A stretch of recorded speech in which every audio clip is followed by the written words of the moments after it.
Hola, buenos días. Es una bendición el poder compartir la palabra de Dios. El día de hoy vamos a leer en el libro de Hechos, en el capítulo 9, que la palabra de Dios dice: Saulo escapa a Jerusalén.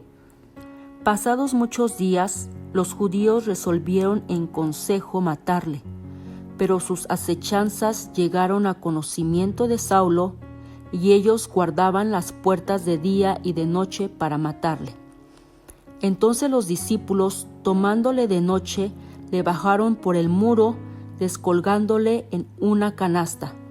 Cuando llegó a Jerusalén, trataban de juntarse con los discípulos, pero todos le tenían miedo, no creyendo que fuese discípulo. Entonces Bernabé, tomándole, lo trajo a los apóstoles y les contó cómo Saulo había visto en el camino al Señor, el cual le había hablado, y cómo en Damasco había hablado valerosamente en el nombre de Jesús. Y estaba con ellos en Jerusalén, y entraba y salía, y hablaba denodadamente en el nombre del Señor, y disputaba con los griegos, pero éstos procuraban matarle. Saulo regresa a Tarso. Cuando supieron esto los hermanos, le llevaron hasta Cesarea y le enviaron a Tarso. Entonces las iglesias tenían paz por toda Judea, Galilea y Samaria, y eran edificadas andando en el temor del Señor, y se acrecentaban fortalecidas por el Espíritu Santo. Continúa el ministerio de Pedro, curación de Eneas.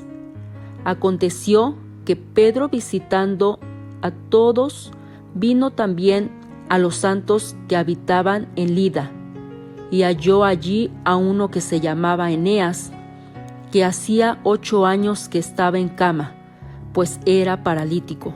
Y le dijo Pedro: Eneas, Jesucristo te sana, levántate y haz tu cama. Y enseguida se levantó, y le vieron todos los que habitaban en Lida y en Sarón, los cuales se convirtieron al Señor.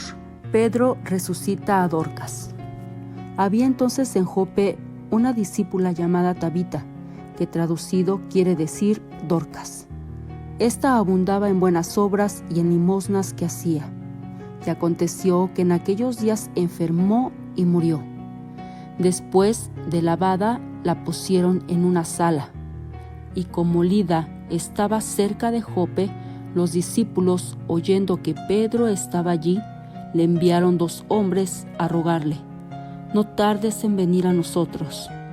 Levantándose entonces Pedro, fue con ellos, y cuando llegó, le llevaron a la sala, donde lo rodearon todas las viudas, llorando y mostrando las túnicas y los vestidos que Dorcas hacía cuando estaba con ellas.